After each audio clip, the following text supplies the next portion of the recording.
light is visible. Is that a light? Another adrenal sweat. Is it light?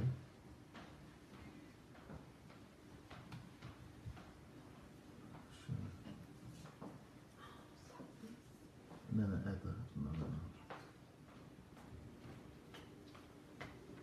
Hello, everybody.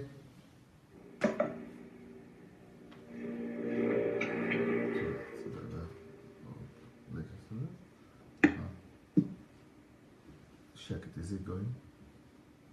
Mary Orenuga Obalum Onyoze Israel Samuel Temi Fusani Delphina Tuli Bumi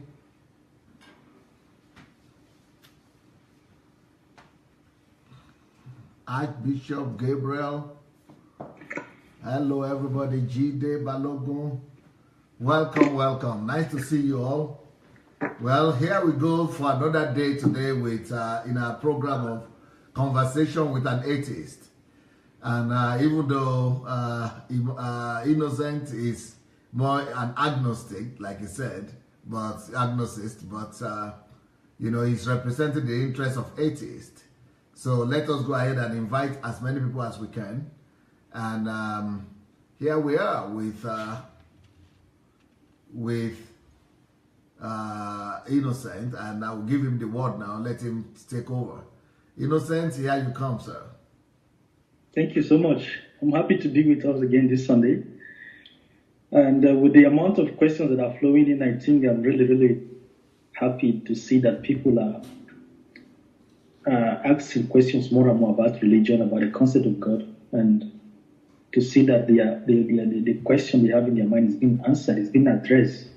Mm-hmm. You know, most of the times we find ourselves seated in the church where the pastors talk about certain things, probably our challenges, but there are certain questions that are yet to be addressed. Even though Dr. Sunday has a session where he allows people to send in questions to be asked, I've listened to a lot of the questions, and I know none of the question is related. This actually is a very special program to people that are finding it hard, that are battling with their faith. So I got some commentary here by some people who sent. I'd like to read them before we go on. Yes, sir. Okay.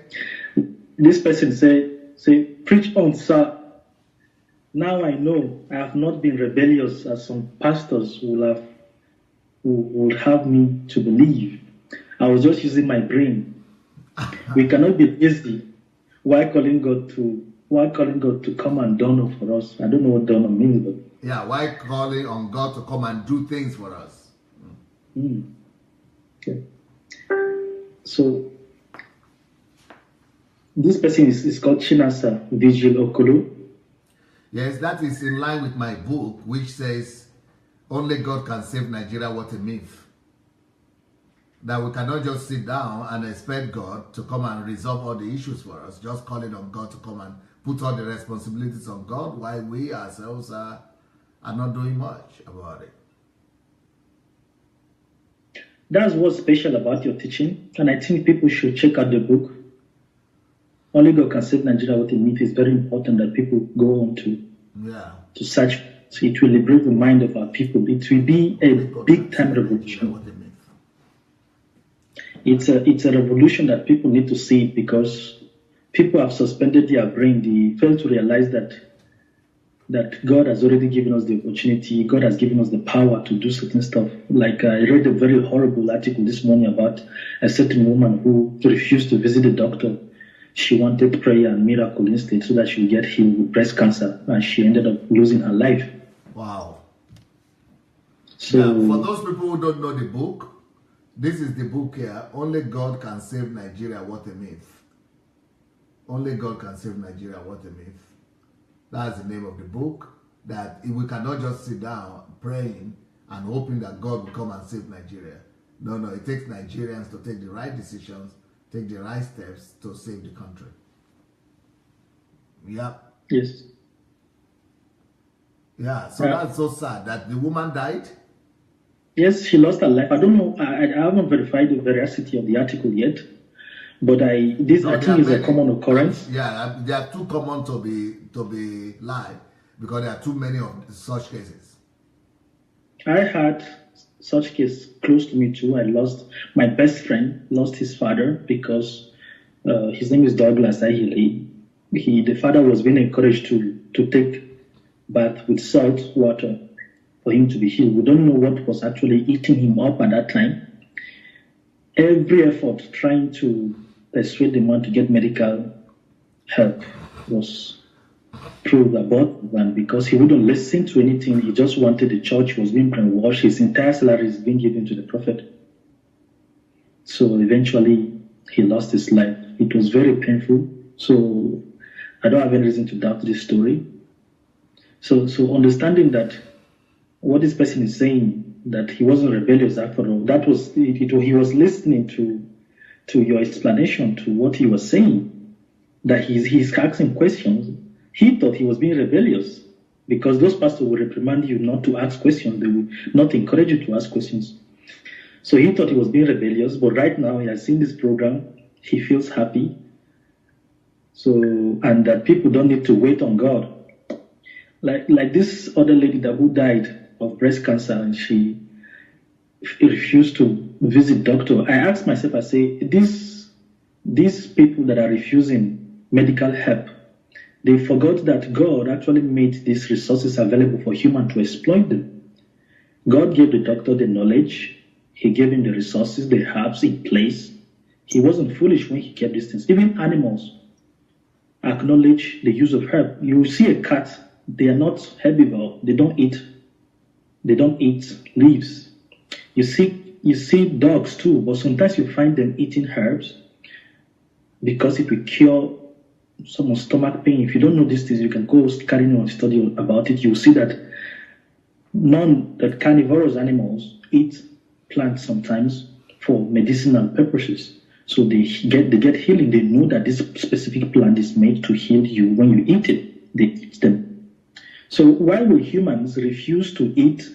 Why will humans refuse to make use of the available resources that God placed in our disposition for us to be able to get this healing in the name of, we prefer some kind of magic, some easy stuff to do. No, it doesn't work that way. God made these resources available, you pick them and you use them. And even if you use them, you still give glory to God who made them available for us. So this person is Chinasa Vigil Okolu. The person say, the more I consume DSS messages, the more I have ideas of problems that I can solve in this world. DSC has developed me to have global mindset. I can attest to such testimony. Me too.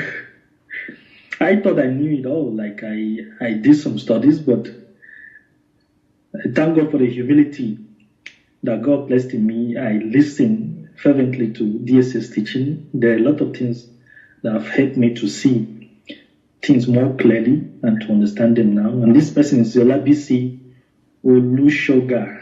Say DSA, it is not easy. DSA, you're in level 1000 and most of us are in level 001. This person say, innocent. God loves you so much.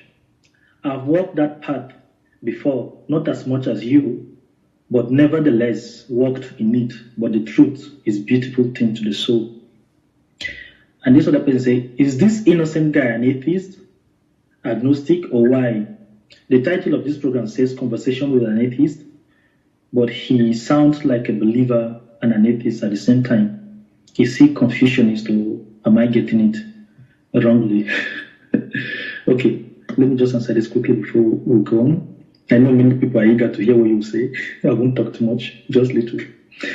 This, yes, atheism, I don't actually fancy the word atheism, and I don't.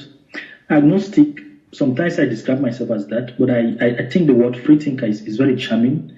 Somebody who is curious about knowledge and a lot of things. I like to describe myself as such person. I'm not static. I don't accept ideology. I don't adhere to any fixed ideology. My mind is very open to knowledge. I read variety of things, from religion to politics to economy to history to mystic books just to understand. And I don't know why I'm doing it. I hope it's not very negative. I don't know why God placed that urge in me to do that. I hope it doesn't lead me to damnation. But I just found out that ever since I was growing, I had questions to ask pastors, churches. I was curious. I was very zealous about this Christianity. There was a time I was very radical. I remember there was a time I approached some Catholic priests to try to talk to them, to tell them that what they're in the wrong side of the gospel, because I was a member of this church. They call them End Time Message.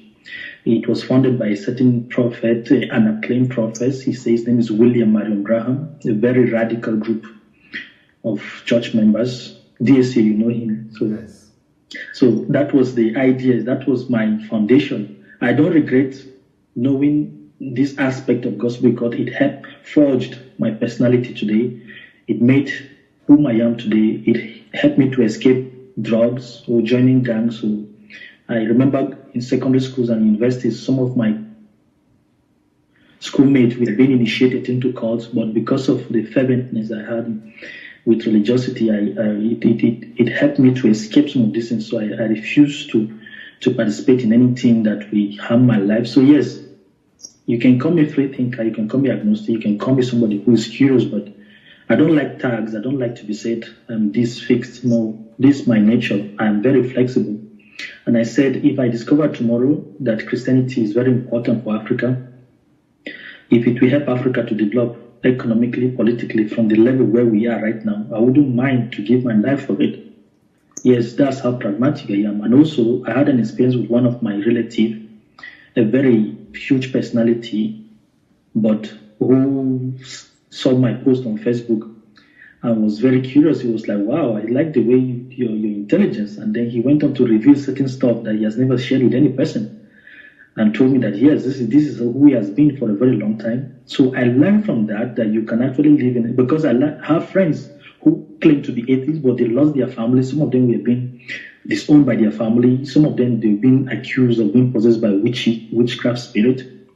So they lost their loved ones, and people, they just hate you like that. So I don't love tags. I just like knowledge. I'm a very curious person. I'm very flexible when it comes to knowledge. I read today. So it helped me not to be indoctrinated. It helped me not to be brainwashed by. So the moment you're saying something, I'm already calculating next. If you're telling me something, I'm already having doubt in what you're saying. I don't know why it's like that. I hope it's not very negative. So, but that's how I live my life, and it helped me. It got me into trouble sometimes in the classroom because I asked teachers questions, and one of my teachers, I remember telling me that, okay, you asked too much question. I think you want to teach the class today.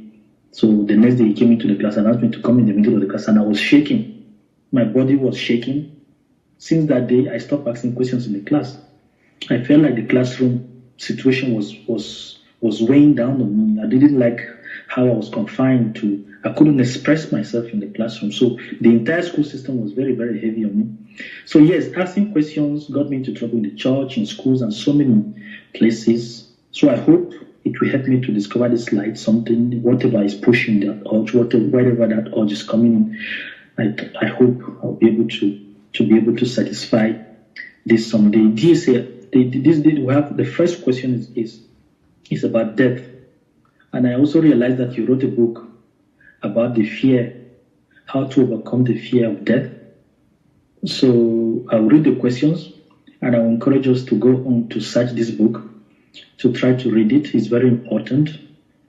Last time we discussed about pastors who are telling their members that they will not die this year. No, death will not come close to any member of their family. They try to take away so they instead indirectly creating fears in people's mind, thinking that they are offering them solution. But yes, I wrote the book, How to Overcome the Fear of Death. So this particular individual wants to know what's the purpose of death according to the Bible. Okay. First of all, I wanted to comment on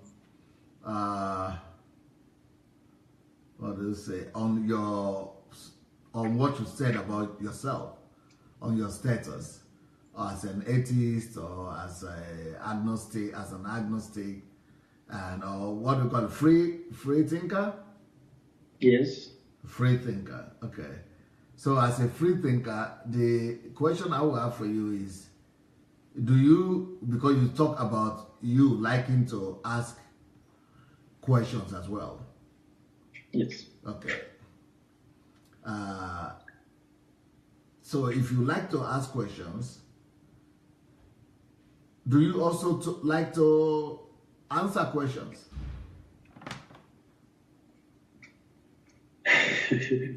That's very tricky. If I also like to answer questions, yes, I love to answer questions.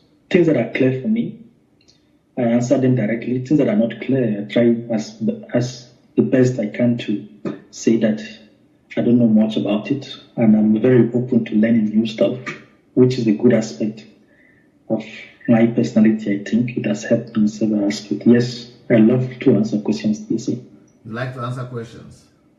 Yes. Okay, because this program that we have been having for some time now is all about you challenging me. Why should I believe in Christianity, right? Yes. That from what you know about Christianity, it doesn't seem to be strong enough. We shouldn't be believing in this kind of God. That we shouldn't be believing in the Christian God. So what will happen if I will ask you questions in regards to your free thinking or agnostics belief? I should talk about my belief, my stance. What about if I'm going to ask you questions regarding them? Yes, I'll be very happy to answer them. Okay. Yes. If you don't answer, and if you cannot answer them, will you also agree to consider giving your life to Jesus? If I can answer them, or if the Bible answers them. Of course. If the Bible, if I find it, let's play on evil grounds. If I give you 10 questions and you cannot answer any of these 10 questions, but I or the Bible will answer them, would that make you to believe in the God of the Bible? If I am fully satisfied, yes. And that's the reason why I initiated this interview with you. I was curious about your personality. I understood that you read practically most of the books that inspired me, that shaped my personality. So I was surprised when I was talking to you last week. You told me about Credo Mutua. That was the beginning of my spirituality, because his books, his writings inspired me. In the past, I didn't believe in spirituality. I was very arrogant. I just call myself an atheist. I didn't want to do anything with spirituality. In short, I say witchcraft is fake. It doesn't even exist. In short, there's nothing about spirituality. So then I got to know about his work. He tried to explain certain stuff. Then I sat down quietly, cogitated about nature. Yes. So then, if I initiated this program, is because I'm thirsty for knowledge. There's a lot of things I want to understand about life, about the Bible, about Christianity. I don't hate Christianity. I think it's a very good ideology. I think it's a lesser evil compared to Islam and the rest of the religion. I think you also tried to give me reasons why Christianity is very important. You told me that it's the only religion that offers you that God sacrifices life for you instead of you sacrificing your life for God. Those were lessons I learned throughout this interview. But I'm not sure if I'm fully convinced throughout this interview, but we're still working on it, and I have tons of questions here. Some of the questions were repetitive. I had to cancel them. I had to develop them myself. Most of the questions, I developed them because those were internal questions. I sit down in the night, I think, and I reason. I say, okay, what is it? What is it about? As we go on, as the interview goes, you will see some of the passages of the Bible that I've tried to understand what is behind, what inspires some of these passages. So yes, if you can ask me 10 questions and you give me the answer, and I found the answers really, really satisfying about death, about spirituality, about the earth, about all this stuff, and I feel really convinced, I feel really, really, really satisfied, then I don't have any reason not to. subscribe to the Christian faith. Yeah, but if I ask you questions, it means that you will be the one to answer first, at least. Yes. Okay. But this question, I've written a book about it. These questions. I've written a book about it, and I wanted to ask it. I wanted to write this book and dedicate it to Stephen Hawking that just died. Okay.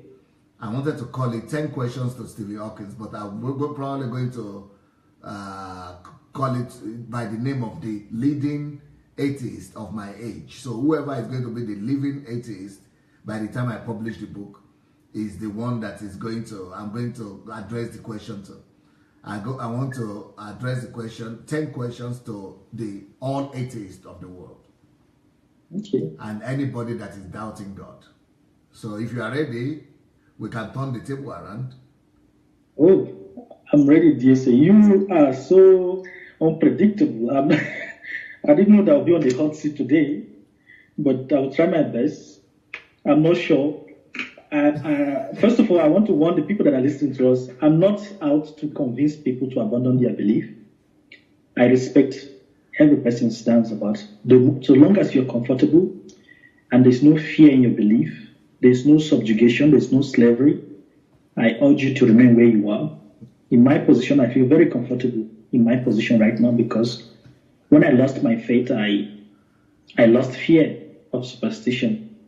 I used to have dreams, nightmares of fighting snakes and fighting demons, and I used to think it was my stepmom that was causing those harms to me. But the moment I lost my faith in Christianity and in religion particularly, I lost the spirit of fear. I no longer fear darkness. I can sleep in a very large house alone without any fear that some kind of spirit will come and strangle my neck. So I lost that aspect of fear and I became very, very happy and I feel very, very comfortable now. I no longer wait for some spiritual, heavenly help for me to solve my problem. When I have a problem, I try to think about how to solve it practically. So yes, I won't answer to try to convince people, and I don't doubt God.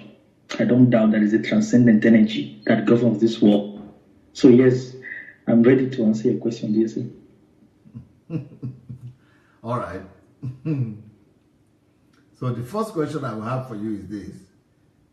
Who determined the country and the conditions of your birth? That's some tricky question. Who determined the country and the condition of my birth? I'm not quite sure I can answer that. Okay. You want me to go to the next question? It's a very interesting question. I haven't prepared for it. I cannot say it's an accident, of course. And like I said, I do not doubt the existence of transcendent energy. I do not doubt that there are laws that govern the nature. There are laws that regiment our life. But the only problem I have is with the concept of that law. So in other words, I believe that there is a God. I don't know if he's a woman or a man. And I don't think this God has a form. I don't think this God mingles in the affairs of men. I just believe, yes, there is a law and we are following it. We happen to be black, someone happen to be white. So my country, my condition of birth, I'm not sure I can be able to answer that, but I do believe firmly that there is a law that governs nature. And the only problem I have with that law is the concept, which is the Bible, the Quran, the Torah. I don't believe they explain this law enough for me. Okay. So if you are a free thinker or atheist, yes, or atheist or agnostic, so what is your role in the place of your birth, in the place and country of your birth? What was your role in determining the place and condition of your birth? What was your role in that? There is no role. I cannot determine where I'm born. I cannot determine, just like I cannot choose my parents or the country where I was born. I found myself there. I cannot explain why I'm a Nigerian, So for instance. you didn't play a role in that? I didn't play any role in that. Beautiful. So now, how come you think you are smart, not just you or any human being is smart enough to question the one that played a role in that? Okay, like I said earlier on. So that is just for you to think about. But let me ask you another question. Yeah. Anybody that you ever respected or anybody that ever doubted God, is there any one of them that ever played any role in determining the place and the conditions of their birth? I doubt very much. Okay, next point. If you are a thinking person, and I know you are a thinking person, does that now begin to open your eyes to see that we are too limited and we are too small? That's very true. I agree to that. So, can you now see the foolishness of doubting God and not believing in God or spirituality or whatever you call it, when we don't even know anything? Yes, I think that's a very big mistake that most humans do, to disbelieve in God. Like I said, I do believe. Wow. So, next question. Do you now see where the Bible says it is not just pride to say there is no God, but it's actually madness that a madman says in his heart that there is no God? It takes a madman to be so pompous and to be so self-glorifying and self-effacing to the extent of questioning something that he doesn't even know anything about, when he cannot even solve the easiest question, the easiest. How can a man begin to think that he is something of significance, and has any kind of intelligence or significance at all, when he couldn't even play a role in his own existence, in his own coming here? And now he got here, and then he's beginning to say, I went to school. So I doubt that you are even there in the first place. I wonder why he didn't doubt it when he was in the mother's womb. This is just to help you understand that I know much more better than all those books I've read. And I could help all of them. All those philosophers, all those atheists, all those agnostics, I could help them if they would be humble enough to listen. But unfortunately, many of them are not.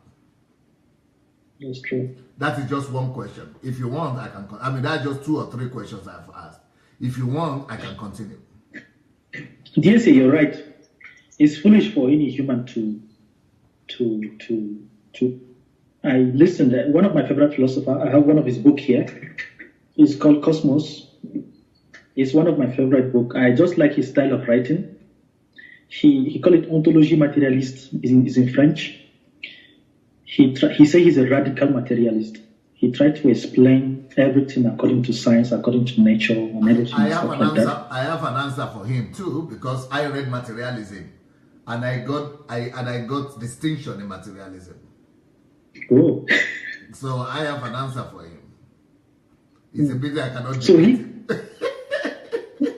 he called himself a radical materialist. Yes. Even though he talked about an example where he went to India, I don't know which side, that he met a shaman. Yes.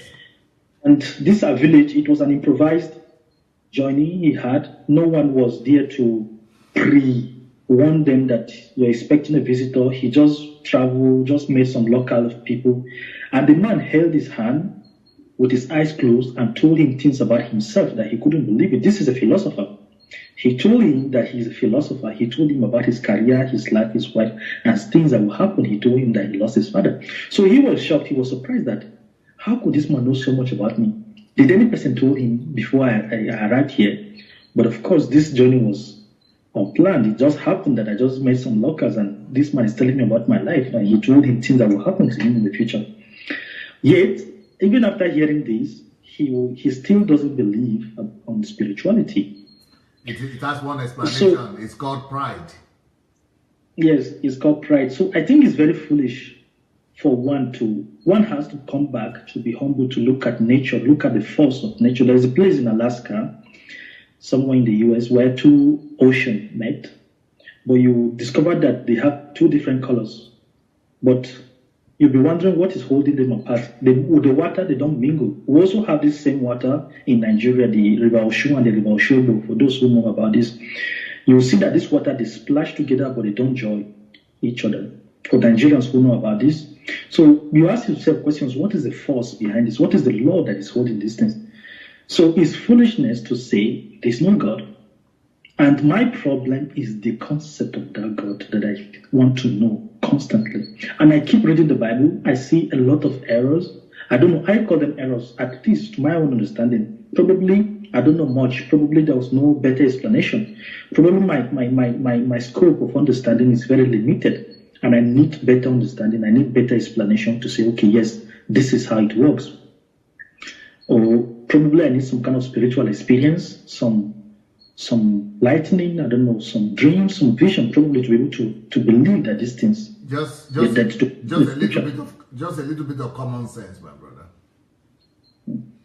If you want, I could ask you another common sense question. Yes, go on, Daisy. And that's why I said I wrote this book for the toughest atheists that will ever live on the planet Earth. I have it in Russian, but I'm going to get it in English. I'm going to translate it to English. And I'm going to challenge all atheists, all people who doubt my God, to try to answer me. They've been asking questions and challenging Christians. And here come I coming to challenge them. Next question. Yes. Next question is this. Okay. Who determined the date and the time of your birth? Elementary question. Elementary. Yes, the question sounds simple. It's very, very complicated to answer.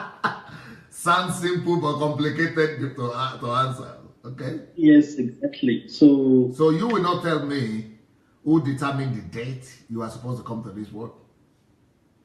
Certainly not. You will not tell me who determined the time when you were born? No. So I cannot tell you who determined when I go back to. You can't? And I cannot tell you who determined that I come out as a human being and not a fish or a tiger or some lizard. I don't know. You cannot. I cannot tell. Is that cutting you back to size? Well, science offers certain solution about it. Religion too. Well, that's why I'm asking the question. I want to ask the biggest of the scientists to give me an answer to this. That's tricky. That's why, because these are the questions that I'm asking, and I've written a whole book about these things to help cut to size all pride of men that think that they know anything. So, another question that is connected to that, if you cannot tell me yes, the place of your birth and who determined it, which you also admitted that you didn't play a role in determining the place and the conditions of your birth. Mm-hmm. Now, let me answer you that the place and condition of your birth, including the date and time of your birth, is connected to the destiny and purpose or reason for your birth. Which means if you cannot tell me the answers to those questions, You can also not tell me the explanation for your appearance. Well, somebody knows that answer. And that answer is intertwinedly connected to why you're here. And that's why we cannot know too much to neglect our manufacturer. Because manufacturer determines the purpose of the product and the functionality of the product. True. So the product will be extremely arrogant to now say, who are you, the manufacturer? I am the big guy here. The reason why you said you don't know the answers to those questions is the same reason why any product, this cup, for example, will never ever dare to challenge the factory that made it. Okay. Because it doesn't even know the conditions of its appearance.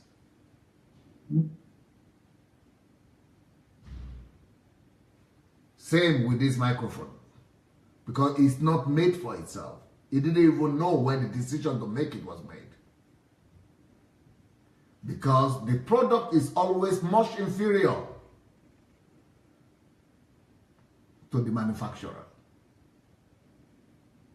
And the product, just like you, could never ever be able to explain, and would never ever be able to explain, because they belong in this different category and different dimensions altogether. They live in different realms. The producer and the product. That explains the reason why, like I once told you, why your mouth is not on your head, on the top of your head, or on the sole of your feet. Because somebody who put all that together had put everything in a way that only he could make them to function to that perfection. And that's why all the medical institutions in the world are still trying to explain and even understand what makes us tick. Okay?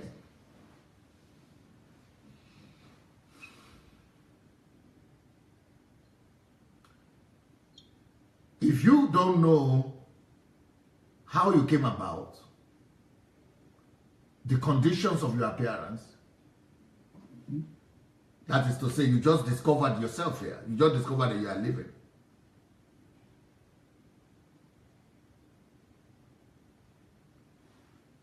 That's why every human being who just discovered that they are here and they are existing must humble themselves enough to bow down and stoop low to acknowledge that fact that, okay, I just discovered I'm here, so, hey, who sent me here? And what do you want me to know about this life, and what is your purpose of sending me here? What do you wish for me to accomplish? And it takes humility to be able to do that. And that humility is what men most often despise to their own detriment.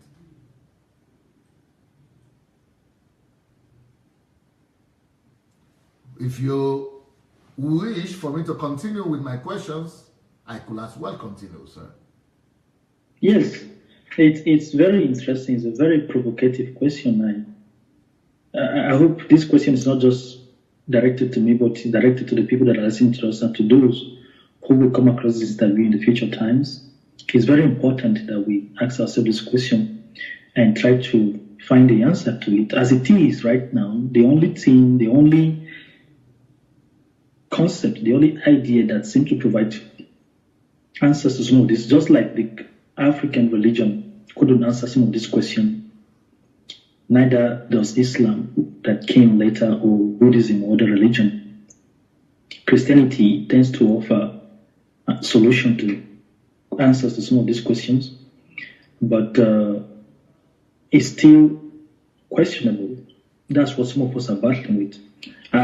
You cannot expect me to believe on a literature work that the person who created me, like the previous interview that we had, it was very tough to be able to admit that this because we talked about the complexity of the universe, we talked about the complexity of the human anatomy, the nature of the animals, the things that are there. The Bible seems just pretty much very little to explain this deity, this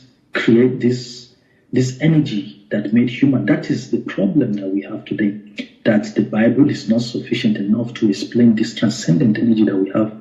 So it's not all about, of course, every human should. The only evidence we have right now is the Bible. The Jesus Christ never commissioned anyone to write his work, for instance. He never commissioned anyone. And when he just came in to do his assignment, some people happened accidentally to be writing and recording some of the things he was doing, and that was how everything was collected. But he never commissioned anyone to write it. He just wanted it's like a passage for that specific period of time, for the people who live in that epoch to be able to experience him. I'm demanding. If you feel that my questions will help you to think, yes, I may as well continue asking those questions. Okay, sure. If they might help you in the future. Yes, it will help me, certainly. So, you say I should continue? Yes, continue the question. The next question for you, sir, and not just for you, but for anybody that dare to question the God of the universe. And this might be the greatest help any atheist, agnostic, or free thinker will ever get. Because somebody is compiling questions for them to think about. Just like they like to challenge Christians and Christianity, well, let them think about these things. Very elementary stuff. Just like they ask elementary questions like, where is God from? But if they would think properly, they would know that even in these my questions, there consists in itself the answers to their questions to Christians. And so here comes the next question. Okay. What role did you play in determining who was supposed to be your father and mother? Of course not. I couldn't have played any role. I might as well say that I came in, happens to be here by accident, certainly. I cannot explain what happened, where I was before I came in here. You can't? But here am I. You can't explain? Of course not. You didn't know, you didn't play any role. You are so knowledgeable and you couldn't play any role. You are so big, you are such a big man, so educated, and you couldn't give me explanation? You couldn't play any role? You mean that all the scientists, all the writers, all the great philosophers, they are so powerless in even determining or providing answer or solution to questions that are some of the most vital to their own very life? Now, there are so many questions I could come asking. I could come asking and telling you questions and making points about the galaxies that are over 500 billion. And I could begin to ask you, why is the Earth, 500 million times smaller than the smallest galaxy? I could begin to ask you questions that don't pertain to you, but that will just make you to be feeling like you know something. So let's say you didn't play any role in the formation of the galaxies, because you are not big enough for that. And because you could say that doesn't pertain to you. Let's say you couldn't play any much role in matters of, existence, like, the explanation for day and night, and the explanation for eternity and things like that. Let's say those things are too big. But I'm now talking about matters that are the closest matters to you as a human being. They are probably, you know, earlier on before I came online, I was talking to you about education, about university. Now, those are things that you could say they don't 100% depend on you, because other people there, the university has a director or, you know, a counselor, and, you know, people take decisions. So it's not in your power. You live in a country that you cannot decide what the president will say or the parliament will decide. There are things that are beyond you as a human being. But fewer things are as important to you yourself, even more important to you than your child, more important to you than your wife, more important to you than the house where you live in. The very things that are closest to your heart, that are most pertinent to your personality. That just like saying that, as you know, you wake up in the morning and brush your teeth. That is how these things are so close and are so important to your individual personality. Everybody cares about their teeth, how they look, about their skin. Everybody cares about their good look, about their names, their identity.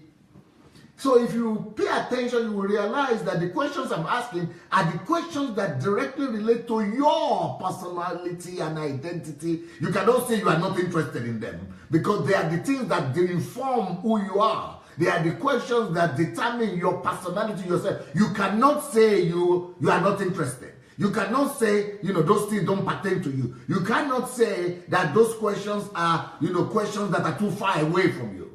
So that's why I'm bringing it home. Why are you trying to discover where God is? God is far. And who is God? When you cannot determine who are you.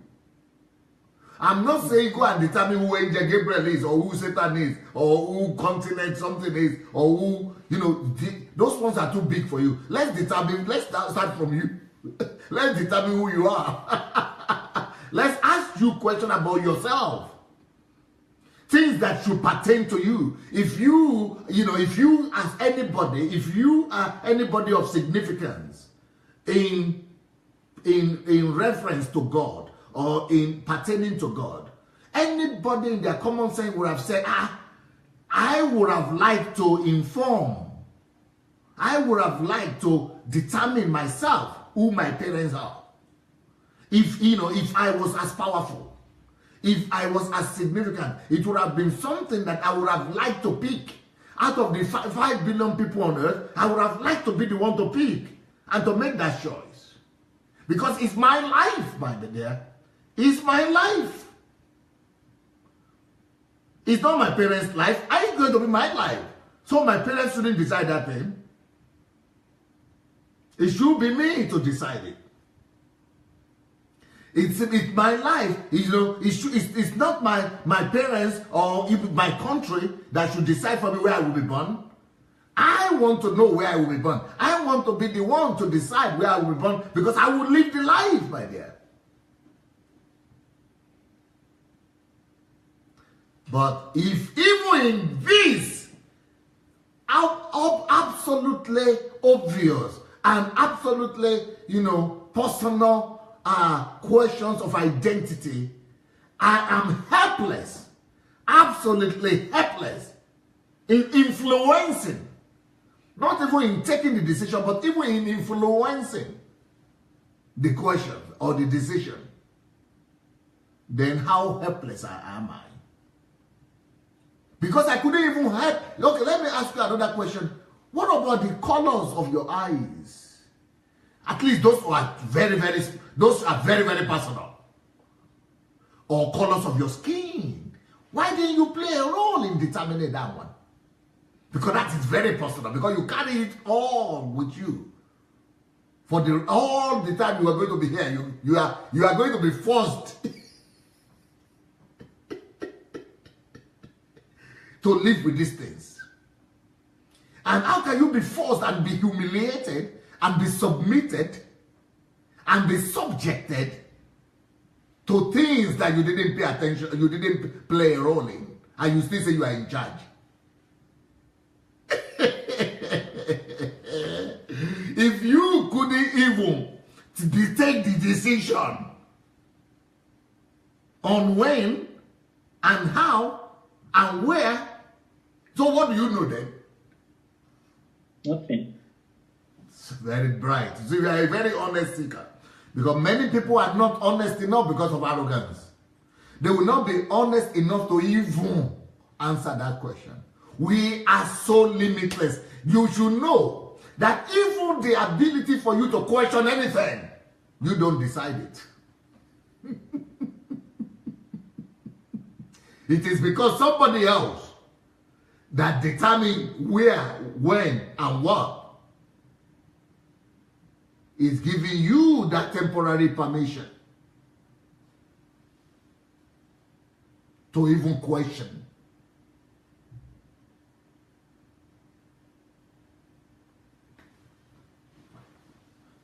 If you cannot play a role in determining who your mom is going to be, and hardly would there be anybody to be closer to you than your mom.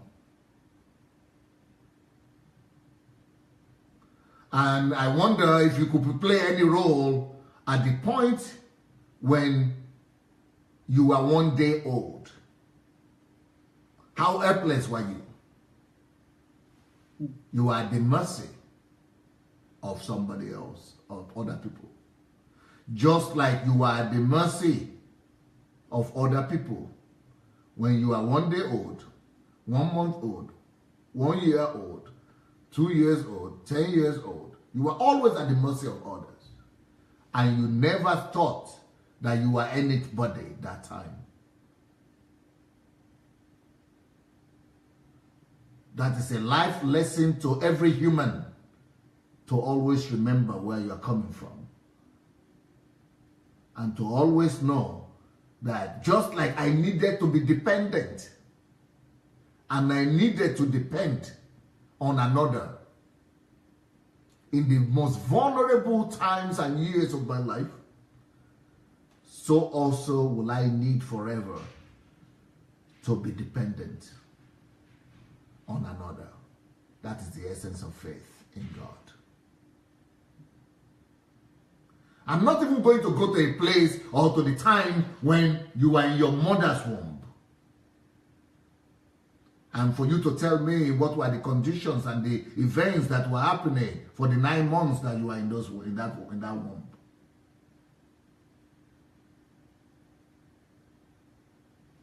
So I personally, as an individual who is a believer and who chose to become a pastor and an advocate for God,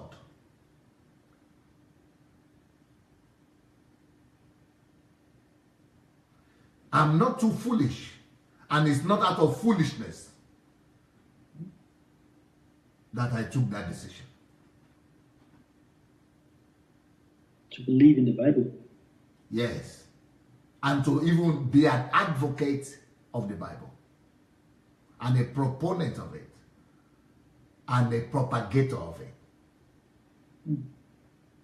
Because these questions were the questions that I came up with. And these questions are the questions that I only could find answer in one place. And today, I will surely give answers to everybody upon these questions. And because I found the answer in the Bible, that is why I stand tall for this God of the Bible. Okay. But I am not done if you are still having enough grace and patience to listen to more of my questions. Yes, please go on, because I wanted to try some questions I do have in an attempt to try to challenge this notion, but I don't think it's very necessary. So, I've been answering your questions for 20 hours. Yes, 20 hours, I was the one answering your questions. Only now, I am asking questions. Okay, go on. Go on. It is very important that these questions are really provocative questions, so I think you should go on. And I believe you have the answer to this question, so I'll be eager to hear what you have to say about it. And the answer is the fact that I proudly declare the Lord Jesus Christ as the way, the truth, and the life. Because in Him, I found the answers. and solution, just like billions of others who did find the same answer in the same place. So, if you say that I could continue asking you the questions that I think will help you to be humble and to be at peace with your master and maker. And not just for your sake, but for the sake of those yet unborn. Maybe they will never ever have opportunity to ask these questions.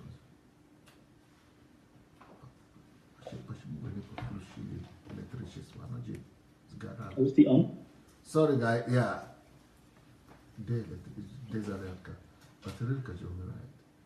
No, should that force available? Sorry, they didn't plug the battery for my computer, and the computer was going down, and that is unlike me. Or I mean, I would not. Thank God I noticed it. My assistants just forgot. I don't know. They went to sleep. Thank God I noticed that. So if you said I should continue asking my questions, and going back to what I've already asked you earlier, somebody is asking, is this live? Oh yeah, it's live. We are very much live. I'm live from Ukraine, and Innocent is live from Paris. And please, those who are listening to us, please share this message as wide as you can. You don't know who you will touch with this message. You don't know who will come across this message.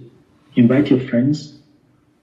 Do the needful, because I'm really, really challenged with the question that DC is asking.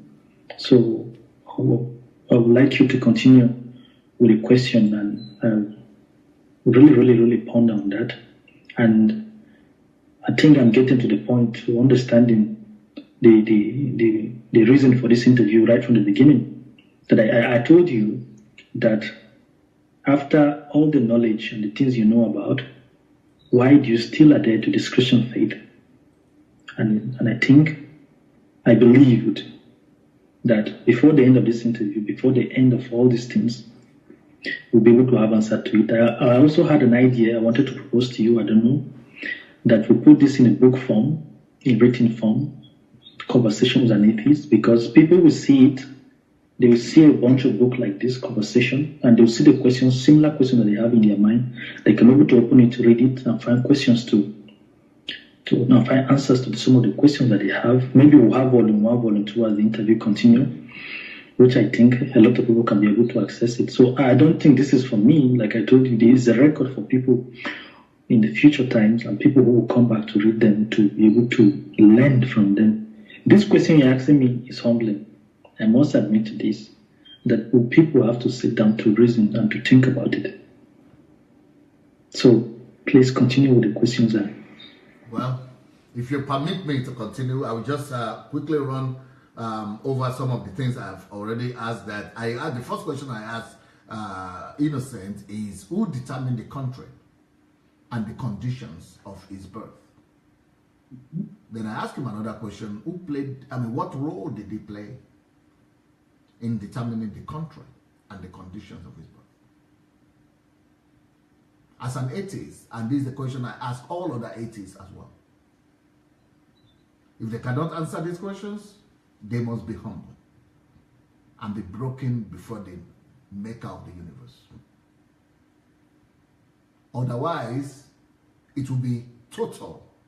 It will be tantamount to madness for them to question this God, to whom belongs all the answers.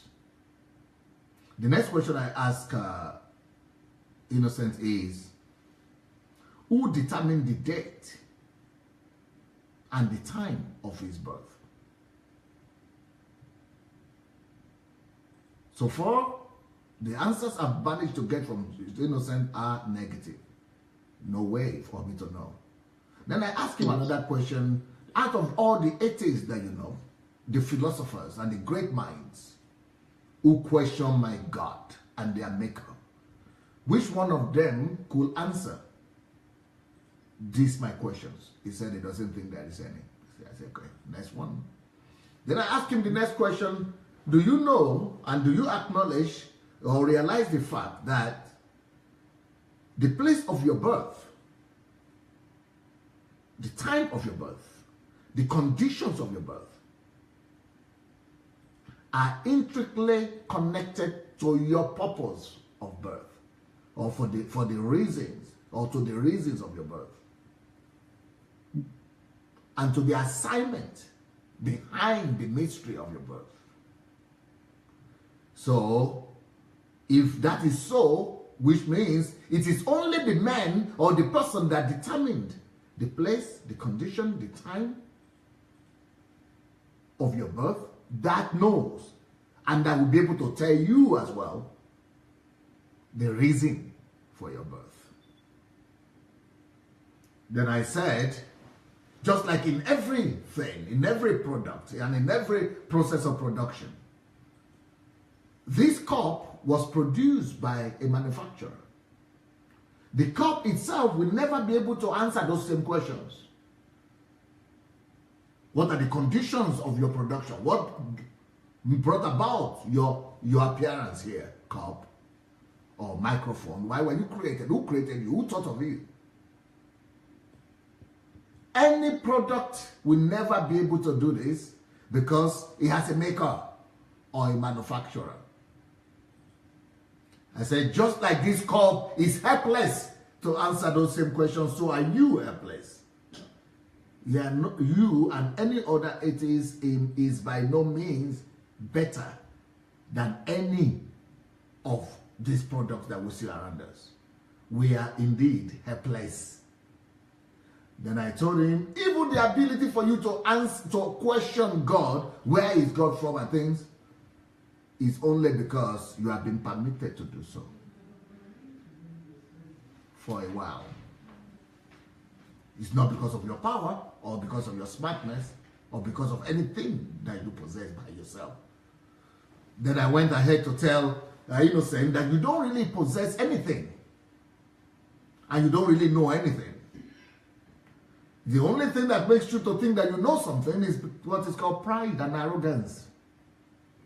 Because I said, I'm not asking you questions about the galaxies. I'm not asking you questions about oxygen. I'm not asking you questions about the planets and the continents. I'm asking you questions that are intimately related to you. I'm asking you questions only that are about things that are so intimate to you, so personal to you, that this kind of decision should never be trusted into any other person's hand. No other person should be trusted with this, with the answers to this question. For example, you will not, if you have the choice, you will not allow anybody on earth to determine for you who will be your parents. And that's the next question I ask, Innocent. But because it's even your parents, you will not trust them to determine for you who will be your parents. You will not like them to be, because they are not going to live your life. You are going to live your life.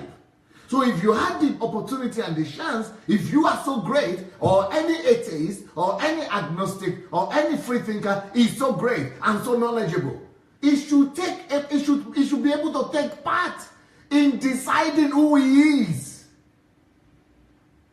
and by what means he's going to come here and where he's going to be born and who is the father and the mother that will determine who he will be and how he will look.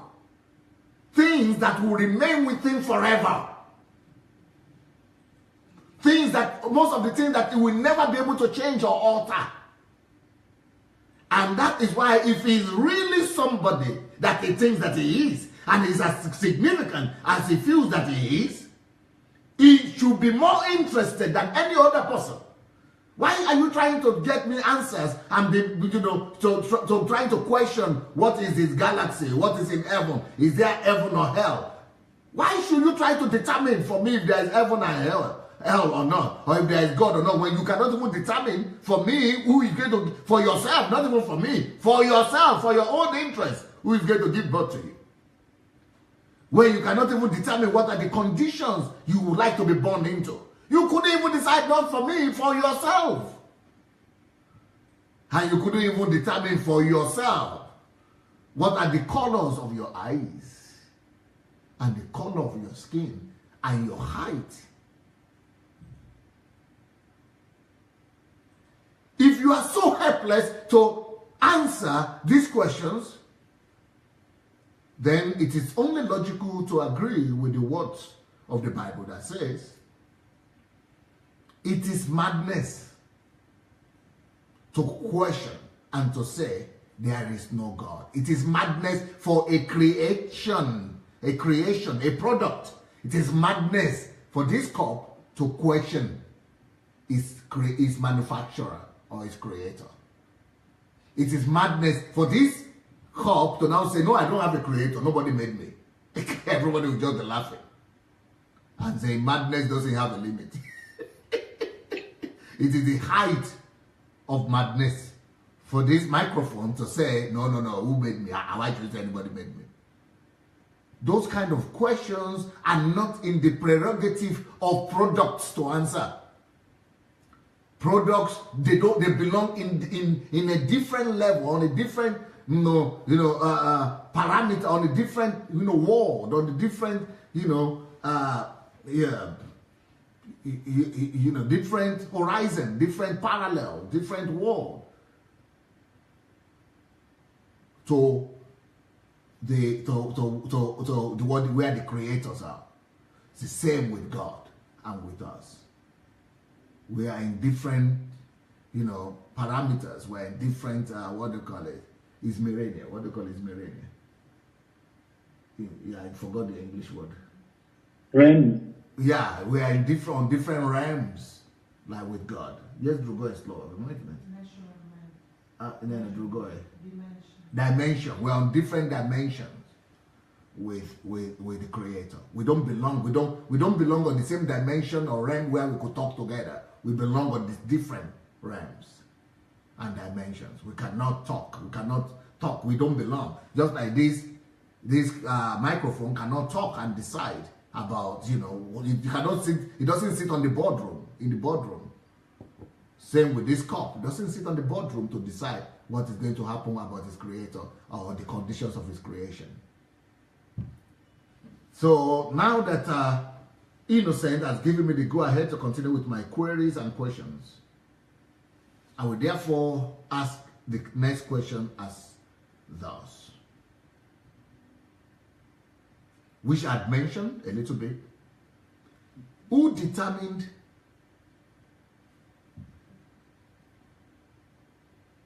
for you, for your life, the colors of the shape of the eyes that will follow you for the rest of your life? Why couldn't you play any role in determining the colors of your eyes? Because that is very personal. It's more personal. All the decisions you take. Let me tell you something. Not just you, but every human being, including myself.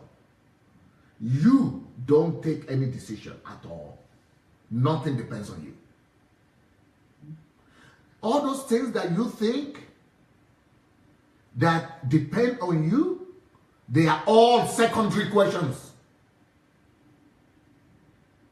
They are all questions that don't relate to you and to your personality and to your existence. What are the questions that you think that you take and you decide on? What are the decisions that you think you take in life? You take decision of, what university to go to? Is that a decision when you cannot take a decision of what eyes to have? Is that a decision when you cannot decide where to be born? If you cannot decide what parents should be your parents, who should be your mother and your father? Those are secondary. Those things that they don't have direct relationship with your person. What are the decisions you take? Who to marry? then you just the same way you could successfully divorce. That doesn't have anything to do with you. Those things don't determine who you are. All the decisions you think you take in life don't have anything to do with you. They are too minor. All the very important questions, all the most important questions about you were not taken by you. Were not even taken by your parents. All the questions that have anything to do with you and that determine who I am looking at right now, who I am seeing right now, everything that determines who you are, you couldn't even influence it. It's too small to influence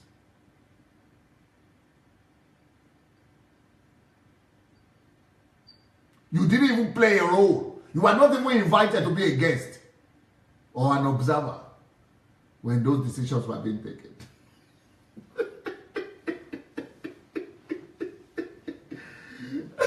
So, if you couldn't tell me and you couldn't play any role in determining the color of your eyes, because you carry it along with you, you don't carry your wife along with you. Even if you carry her along with her, she goes to the toilet, you remain in the room. Or you go to the toilet, she remains in the room. Nothing is as intimate to you as these things I've asked. When it comes to wife, you don't even have intimacy with her compared to these questions I've asked. When it comes to your parents, you don't even have intimacy with them compared to this question I'm asking you. Because these are the things that really pertain to you, that are really intimate to you. All other things are just secondary. All other decisions that you ever take in your life, they are no decisions. But the most important decisions of life that directly relate to you, you are made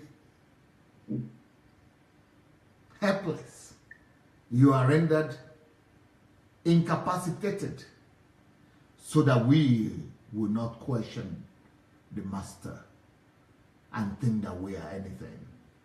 But most people neglect these questions. They don't even want to think about it. And then they begin to paint a picture of illusional picture that they are something when they are nobody. They will not address things that relate to them, that they are supposed to be interested in most of all. Then they will be going to fly in the air and be chasing after some mirage and illusions, trying to prove they are somebody, when the point has already been made that they are not. Next question, sir. I'm looking at you. You have an accent. The reason you have that accent is because you were born in a particular place at a particular time. If you could have helped it, you would have done something about it. You tried, but the traces remain. Next question, sir. I look at you and I see your skin color just like mine. Maybe that was your choice. It wasn't. Just like it wasn't my choice. It's a factor to make me submissive and humble. And acknowledge to whom I'm obliged.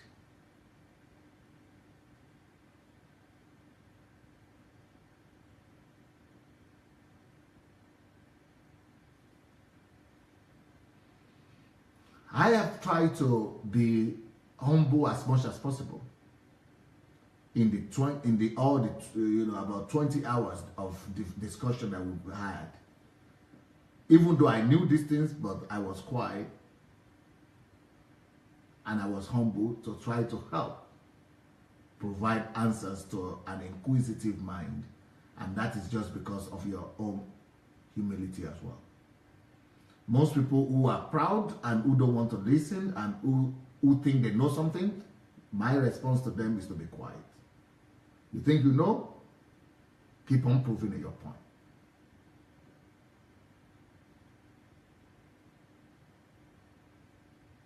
But if you have studied me very well, you will know that I'm not foolish to have chosen Christianity.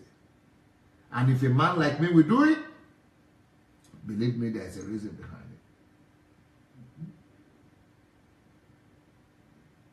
And that's why I've seen that you are sincere enough to be confronted with these questions. Next question, sir.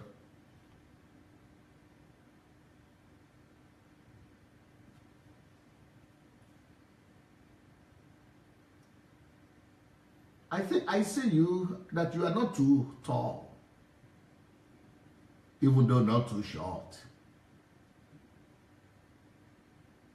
6 feet. Close to 6 feet. 6 feet? Close to. Just some little. Short, under 6 feet. I'm 1.9 meters. Under 6 feet. 9 meters. I don't know how to say it in English. Yeah, under 6 feet. Under 6 feet. Okay. And Are you taller than your mom? Yes.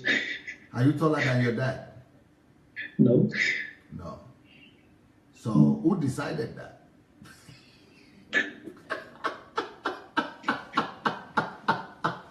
I don't think it's your dad as well. And I don't think it's your mom. But most importantly, it's not you. True. Certainly. The person who determined these questions and the answers to this question is the one we call our God and Maker. And his son is Jesus. Someone can also argue that food. Some people can argue that their biological answers to the food you eat determines the height. Yeah, that's why I started with who determined first of all where you are going to eat that food. Because the fact that you were born in the place you were born, that's why French people don't eat what you ate when you were growing up. True. It all came back to the same question I started with. Nobody can argue these things.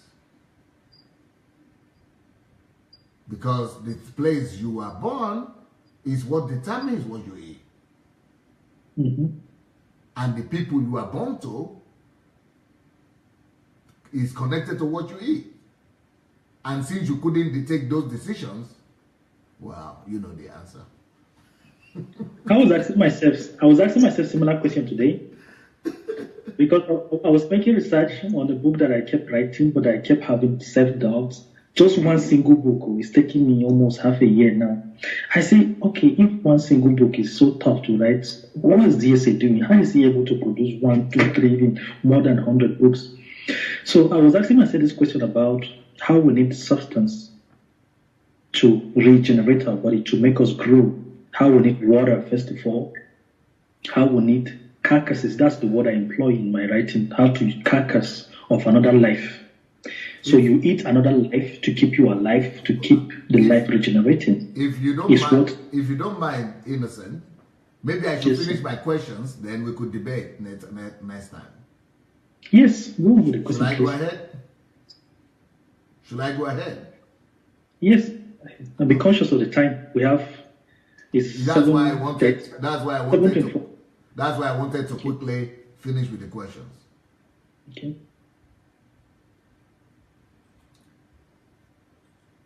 You woke up this morning, sir.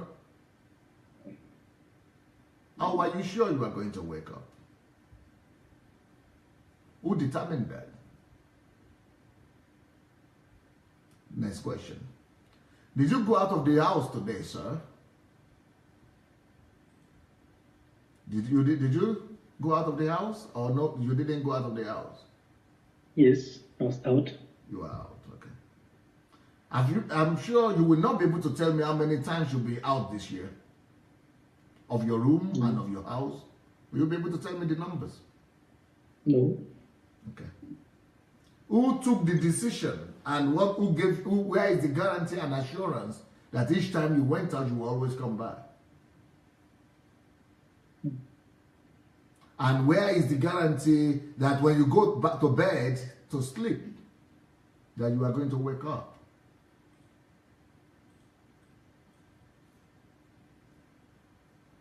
We are too helpless.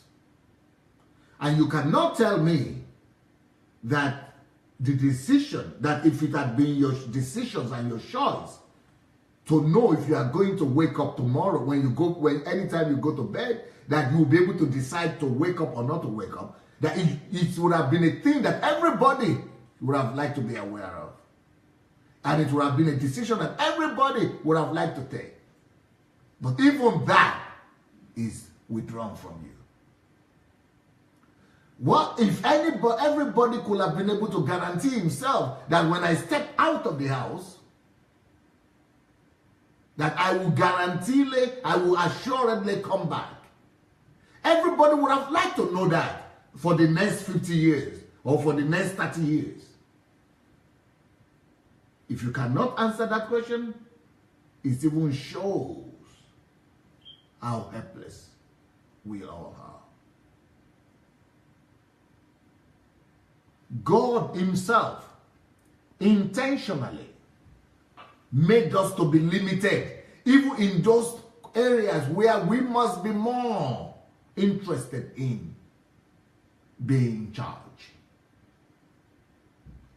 And if we are not in charge of those very obvious, those very personal issues that relate not to our wives, not to our children, not to anybody, but to us,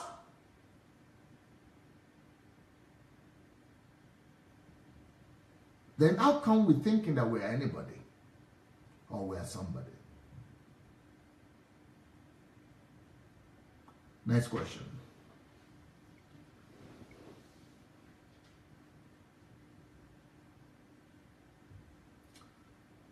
Maybe you could tell me the date and time and conditions of your death. When are you going to My death? When are you going to live here and how? What time of the day? You mean you don't decide that? You don't? Okay. If you said no, it means that decision has been taken away from you. So, somebody else does.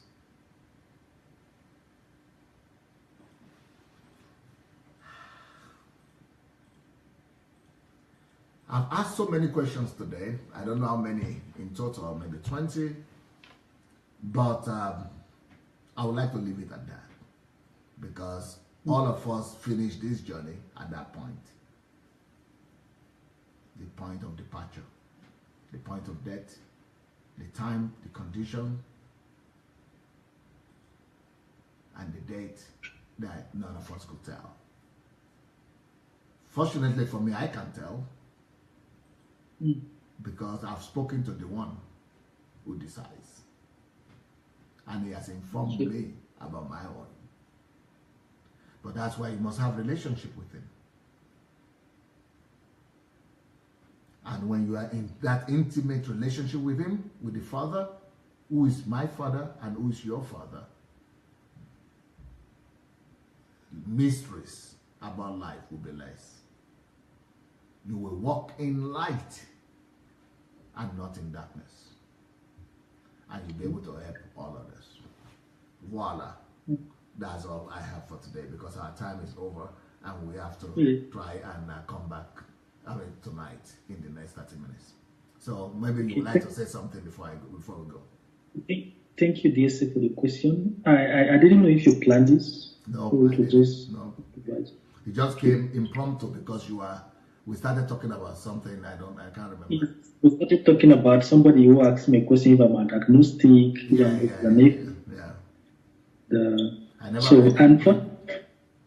Funny enough, there's no time to read what I wrote, but it's something related to just what you said about. If you notice, the first question was what death means. Yes. And then I picked a passage in the Bible that explained certain relations that human had with the sons of God. So I wanted you to talk about. So I don't know. There's so many things. These questions are complicated for us to answer. And I'm eager to hear what you have to say about it. I really want to have the answer to these questions. And I believe not just me, to the people that are listening to us.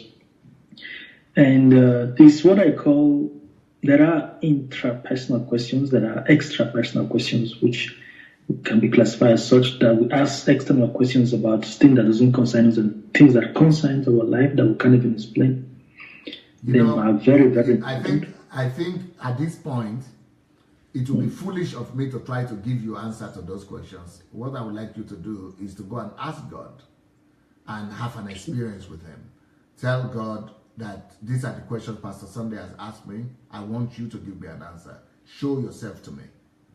By the time you ask Him, sincerely and innocently and sincerely, you're just like your word says, innocently and sincerely, and you ask Him persistently enough and sincerely enough. And when you are really serious about it and God notices that, yeah, you are not joking, that you are serious, you will not just get the answer, but you will get the experience as well. And what I think is that the experience even supersedes the answer. Because the experience will come from the Spirit. And Spirit is always what do I say? Is it what the word? Supersedes the mind. Yes, sir. Yeah, it will supersede, the Spirit always supersedes the mind. And since it's a spirit, you need something beyond the realm of the mind and the realm of the matter. And that is the realm of the Spirit. And that's where the experience will come to you from. How do I do this? Through retrospection, through prayers? Two things. One, sincerity. With all sincerity, just ask. I don't call it prayer. Just open your heart 100% sincerely and ask God, are you there? Are you really real? Give me, show me, reveal to me, help me to get to know who you are for real, to have that experience and encounter with you. Ask as long for, let me tell you a story. When I came to Russia, I wanted to run back. And the reason I wanted to run back is because I didn't expect to see this kind of Europe. Because the Europe I had been exposed to was England and America. So, but what I saw here was below that. So I still had a scholarship to go to Columbia University in America. And that it's still a very prestigious university, one of the most prestigious universities in the world. So I wanted to run back to quickly go and move to America. Then I met this man who said, you know what, God doesn't do anything by accident. Why don't you challenge God? And I was used to easy ways. And I was saying, so where it is, where can I go and ask Him? I thought I would just go and ask in 1 minute and He would just ask me, easy way, like McDonald's or like coffee. He said, no, you be asking Him in your prayers. I said, but I never had God speak now. How will I know? He just keep on asking in your heart. Just talk to Him and say, why did you bring me here? But be sincere about it. God honors sincerity. So, you know what I was doing? Before I eat, eating was my gauge. So before I eat in the morning, I will ask that question, God, please, I want to know this answer. Why? Before I eat. Then in the afternoon, before I eat, I will also ask, I just use eating to remind myself that I must ask this thing. So 3 times a day I will be asking. And then 2 times in the morning I will pray. In the evening I will pray. But when I'm eating, I'm asking, God, ask me now. How will I get answer? I didn't even have an idea. Why did you allow me to come to Russia? I did that for about 2 weeks straight, every day. Just asking. I just needed to know, curiosity. I wanted to know. Because I didn't hear God, I didn't see God. But to me, it was I was asking myself. It was like I was talking to myself. But I knew it was, if it's God, it should be hearing me now. But I was not talking out loud, though. Nobody heard me. Just in my heart. And after about 2 or 2 weeks or so, I had an experience, an encounter, and I think that's what you need. So in your case, your own question is different, which is God to reveal himself to you. And if Christianity is true or not. And if Jesus is real, and if it's true, let him reveal himself to you. But it has to be your question. It has to be your desperation. It has to be your honesty. It has to be your sincerity. It has to be the innocence of your heart.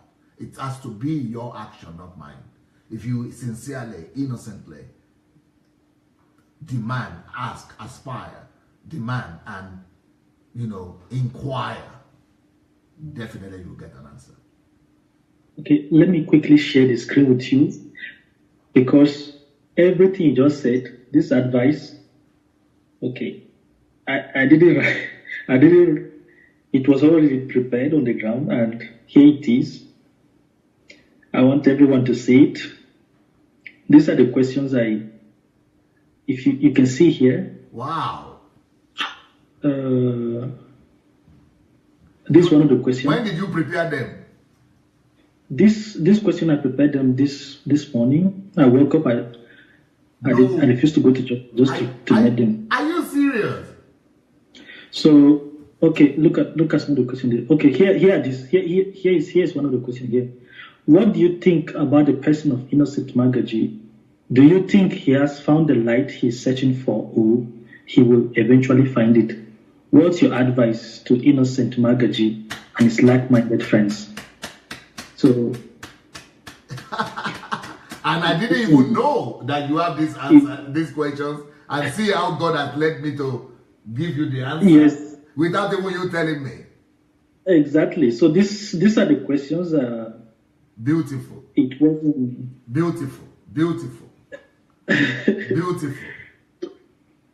So everyone you see, I believe that there is the divine that is leading us in the one that decided your place of birth, my place of birth, time, condition of birth, the one that is determining where when we are living here and what we're here for, is the same one that has guided me to go this way. Normally, I don't like to do that. I like to follow order and instruction, and I didn't even know I was going to do this today. And then to go to even answer your question without even me knowing that you asked that question, I see the hand of God, sir. The question where I was almost exhausting the list of the questions they sent me, about 70-something questions, and some of them were repetitive, so I just deleted them. And I sat down, I cogitated this morning, and I said, okay, let me develop these questions.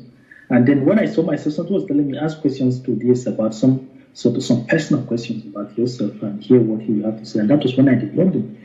So hearing you answering them and addressing them, I don't know what to say. Wonderful. Yeah. Thank you so much. I will be ready to come back in the next 20 minutes. Okay. Please go on and share these messages to people that are watching currently. I encourage us to do that. Thank you, DC, for the time for wanting this interview. Yes, thank you. And see you next few minutes. Yep. Bye. Bye.